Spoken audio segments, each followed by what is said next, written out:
Sobat WBA, ketemu lagi dengan saya Atina. Hari ini kita akan bincang-bincang dengan salah satu pengajar atau pembimbing di Wirabangsa Academy. Beliau ini turun langsung membantu siswa-siswa kami di Wirabangsa Academy. Kita kenalan dulu, namanya siapa Pak? Nama Sutanto. Oke, saya panggilnya apa nih? Tanto aja Mbak. Oke, saya panggil Pak Tanto ya. Selamat datang, selamat pagi. Selamat pagi Mbak. Gimana hari ini? Sehat? Alhamdulillah sehat. Baik Pak Tanto, coba tolong dijelaskan sedikit nih, Pak Tanto tuh tugasnya membimbing apa sih di Wirabangsa Academy? Membimbing salah satunya kita membimbing peraturan baris berbaris itu Mbak. Oh, PBB-nya ya? Betul. Baik, jadi kemarin-kemarin tuh kan kita sudah pernah ngobrol sama pembimbing olahraganya, kesehatan jasmaninya ya. Habis itu pernah juga dengan guru matematikanya. Hari ini yang mengajarkan atau membantu mereka baris berbaris. Dulu kalau di SD itu kan suka ada di sekolahan, nggak tahu kalau sekarang itu ada atau enggak PBB-nya ya. Baik, kalau di dasar-dasar baris berbaris itu apa aja sih Pak yang harus dipelajarin? Kan gampang, tinggal maju jalan berhenti gitu. Kelihatannya gampang itu Mbak, tapi pas pelaksanaan babaliut itu Susah. susah. Susahnya kenapa? Kalau untuk yang baru-baru belajar PBB itu harus konsentrasi ya kan. Untuk salah satunya kayak lencang kanan, lencang depan, setengah lengan, hadap kanan, hadap kiri, balik kanan, Balik kiri. balik kiri nggak ada Mbak. Oh, nggak ada balik kiri. Nanti kita masuk ke itu kalau balik kiri, masuk ke got itu. Kalau nggak ada got, nanti cuma ada balik kanan. Balik kanan aja. Oh, itu dasar-dasarnya. Oh, Tapi oke. nanti kalau siswa ini udah lolos militer untuk PBB itu lebih banyak lagi itu Mbak. Setengah lencang kanan. Setengah lencang kanan, Maju jalan. maju jalan, buka barisan, banyak sekali itu Mbak. Putar balik kanan henti gitu ya. Biasanya kalau jalan gitu ya. Itu kalau udah gerakan berjalan itu Mbak. Kalau untuk dasar kita di tempat aja dulu. Oh Mbak. gitu. Oke. Nanti kalau di tempat udah menguasain, baru gerakan jalan. Tadi kan katanya kelihatannya mudah, tapi ternyata tuh sulit. Sulitnya tuh kenapa untuk anak-anak yang baru itu? Apakah masih bingung kanan kirinya atau nggak simetris nih? Yang tangannya suruhnya kiri, dia tangannya kanan. Sulitnya karena kita rame-rame Mbak, namanya ngatur orang banyak pasti susah ya kan. Apalagi mungkin suku bahasa berbeda-beda kita jadikan jadi satu. Itu yang susahnya di situ Mbak. Nggak rapi gitu. Makanya kita harus berlatih. Kalau berlatih dengan giat baik, insya Allah mudah itu Mbak. Oh, jadi Yang penting mau berlatih. susahnya itu supaya bikin mereka kompak, seragam. Balik kanannya kan biasanya kalau nonton itu ya upacara 17-an, paskibrannya itu kan Betul. serentak gitu ya. Itu Betul. susahnya mungkin di situ ya, bikin mereka serentak sama-sama. Betul. Nggak ada yang terlambat, nggak ada yang kakinya ketinggian, nggak ada yang Betul. kakinya kerendahan gitu ya Pak ya. Minimal berlatih 3 bulan itu baru bisa bagus itu Mbak. Oh, 3 bulan itu paling 3 minimal. bulan, Mbak. Oh, oke. Tujuannya untuk apa sih? Kok emang harus banget itu baris berbaris itu? Wah, itu sangat penting untuk peraturan baris berbaris Mbak. Mau baik di dunia militer, kepolisian, pegawai, maupun mau karyawan swasta, maupun buat semuanya itu perlu itu Mbak. Kenapa kalau di militer itu harus baris berbaris? Wah, yang pertama itu untuk melatih kedisiplinan kita itu. Kenapa bisa peraturan baris berbaris bisa membentuk disiplin?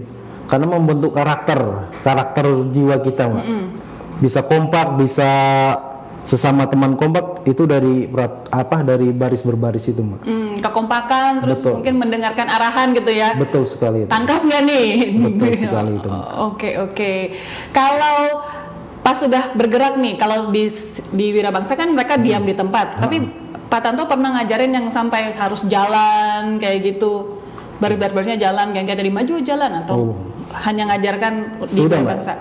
Itu saya pernah juga mengikuti upacara-upacara besar, event-event besar itu Mbak. Kayak kita langkah tegap, langsung disambut penghormatan lagi, Oh, iya. penghormatan hormat kanan kan ke atasan kita kan. Iya.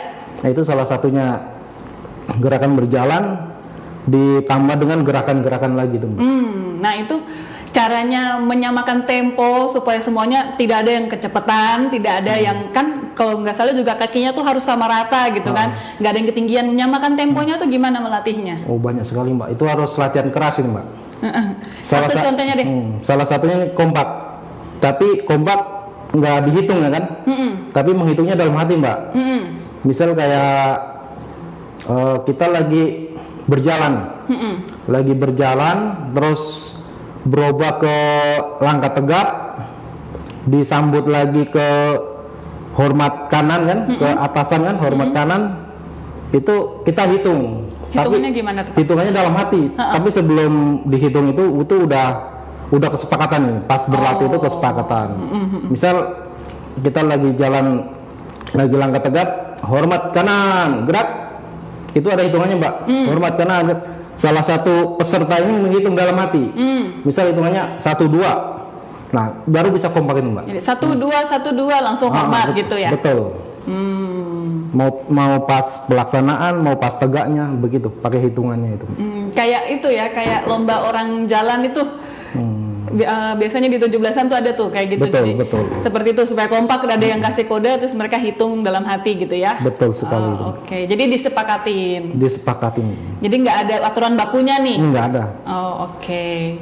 Kalau salah nih, terus nggak seragam sananya nih, upacara gede gitu kan. Habis itu harus hormat kanan.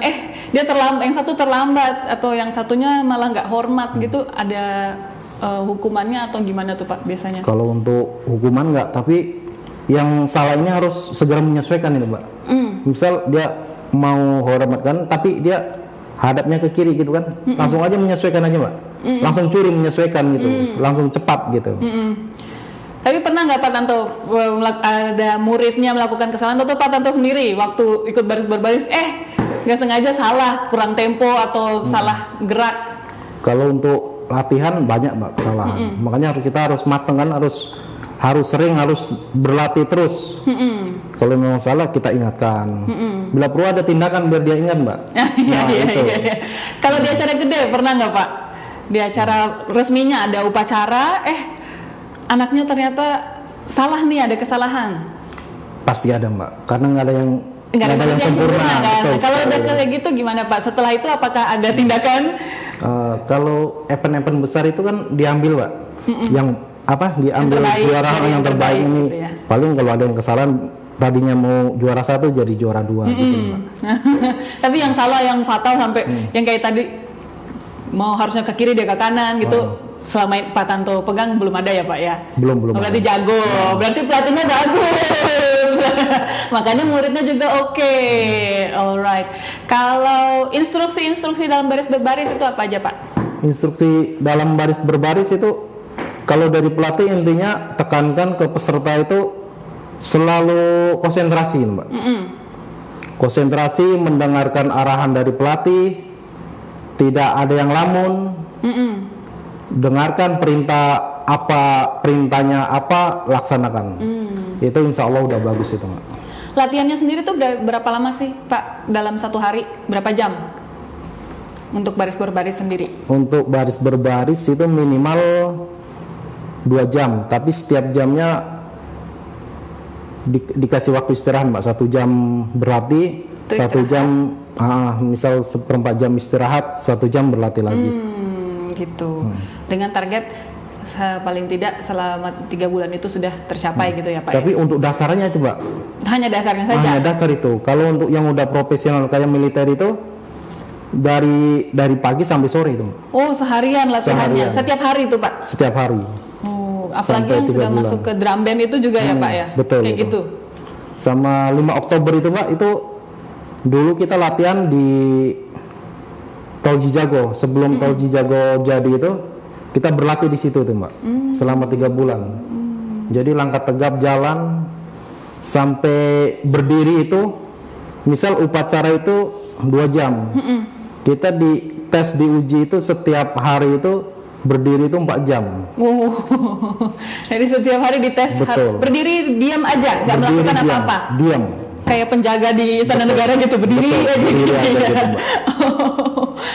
Oke. Kalau Pak Tanto sendiri berarti dari militer backgroundnya atau? Dari militer saya Mbak. Oke. Nah, kalau mengevaluasi kegagalan atau keberhasilannya nih, tolak ukurnya nih, anak ini udah oke nih baris berbarisnya tuh dari mana? kita tes Mbak, anak itu kita tes terus, kita tes terus, pokoknya sampai dia bagus, sampai dia jadi, begitu Mbak. Jadi maksudnya kayak langkahnya tuh bunyinya harus sekian gitu enggak ya Pak ya? Pokoknya badannya udah tegap, mendengarkan arahannya baik, itu udah oke masuknya Pak. Kalau dia bisa mengikutin itu udah oke Mbak. Tapi emang harus latihan keras ini, intinya harus latihan keras itu Mbak. Pokoknya latihan, terus kalau sudah dites sudah bisa, mantap, berarti udah dianggap lulus ya Udah Pak ya? lulus. Oke. Insya Allah jiwanya udah disiplin ya Pak. Udah, karena memang sesusah itu ya, sesulit Betul. itu. Kadang dianya bagus, teman-temannya nggak kompak, Betul semuanya sekali. jadi jelek gitu ya. Betul sekali. Oke deh, baik deh Pak. Sebelum kita tutup nih, tadi sudah sempat disinggung, tapi coba diulangi lagi Pak. Manfaatnya orang belajar PBB. Kalau zaman sekarang kayaknya anak-anak kalau nggak masuk militer udah nggak mau belajar Betul. PBB di sekolah-sekolah. Upacara aja males. Apa sih Pak manfaatnya supaya mungkin teman-teman sobat WBA yang nonton, walaupun yang tidak pengen masuk militer tuh tahu nih apa sih manfaatnya belajar? Manfaatnya buat kedisiplinan aja Mbak. Mau dia mungkin di dunia kerja maupun di rumah sendiri, itu pasti disiplin Mbak kalau udah bisa PBB itu. Jadi PBB ini tujuannya untuk membantu teman-teman sobat WBA supaya menjadi lebih disiplin lagi. Disiplin, betul gitu sekali. ya, Pak. Hari ini ada mengajar Pak? Hari ini hari Sabtu kebetulan libur ini Mbak. Oh oke. Jadi biasanya seminggu berapa kali tuh Pak mengajar PBB-nya? Seminggu 3 kali itu Mbak. 3 kali selama 2 jam tadi ya? Betul. Oke deh. Sejauh ini oke-oke Pak muridnya? Mantap Mbak. Baik, kami tunggu ya. Semoga murid-muridnya bisa lolos, keterima semua menjadi catar dan casis ya Amin, Pak. amin, Amin. amin. Terima kasih Sobat WBA. Sampai sini dulu. Kita ketemu lagi di bincang-bincang berikutnya. Saya Atina dan Pak Tanto. Tanto. Terima kasih. Bye-bye.